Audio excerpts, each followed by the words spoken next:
think from a young age as a kid, I really disliked seeing injustice. If there was a kid being bullied in the playground, I'd always go and make friends with them. If there was somebody who was left out, I would always kind of try and bring them into groups or make friends with them. Just seeing people marginalised or seeing injustice had always kind of upset me. What compelled you to start that venture? Yeah, well, shall I go into the backstory? I'll go into the backstory a little bit because actually this has been a journey. So it's not kind of just something I kind of thought about setting up in the summer. And I'll go into a bit more detail in a minute about what Diversity Ally actually is. But I think from a young age as a kid, I really disliked seeing injustice. If there was a kid being bullied in the playground, I'd always go and make friends with them. If there was somebody who was left out, I would always kind of try and bring them into groups or make friends with them. Just seeing people marginalised or seeing injustice had always kind of upset me. And then when I moved into kind of my dance career, I ended up doing a master's when I was 30. So I did a master's when I was 30. And that's another thing as well, another little tip is that I didn't do an undergrad. So when I kind of was training in dance, you couldn't do that as a degree, as only diploma course. So I never had a degree. And I knew that later on, probably I'm going to need to have some sort of qualification for people to take me seriously. So I went off and did a master's, and you can in fact do a master's over the age of 25. You're considered a mature student, as long as you can prove, obviously, a bit of knowledge, experience and drive for the subject that you want to go and study in. So I was really lucky to be able to do that.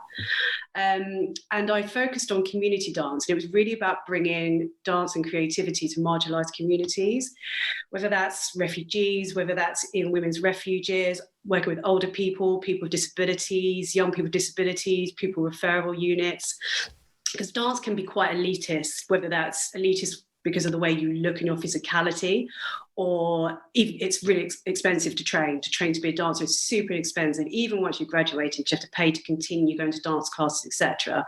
So it does kind of like exclude large members of the community who might be interested in it. And I didn't want that. I wanted everyone to be able to experience what dance can do for you, for your emotional, physical well-being. So that's why I focused on that area. And then when I moved into events, I kind of wanted to keep that side of me. But it's not that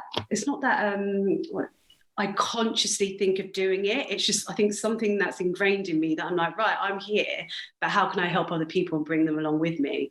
So I joined an events apprenticeship committee, and that was all about finding ways to support diverse candidates to get apprenticeships and event roles, and supporting organisations to be comfortable and have the training and knowledge to be able to bring diverse groups into their organisations and support them, so you can get different people into the industry and the sector.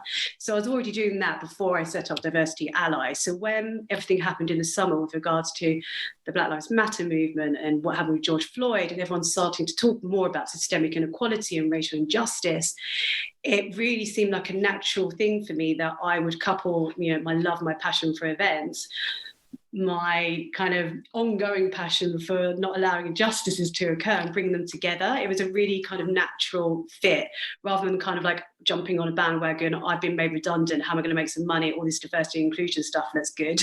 It was really like, it's stuff that I've always done. And that's what Diversity Ally does, is consultancy, workshops and events for the events industry to improve their diversity and inclusion and create strategies and make change, hopefully.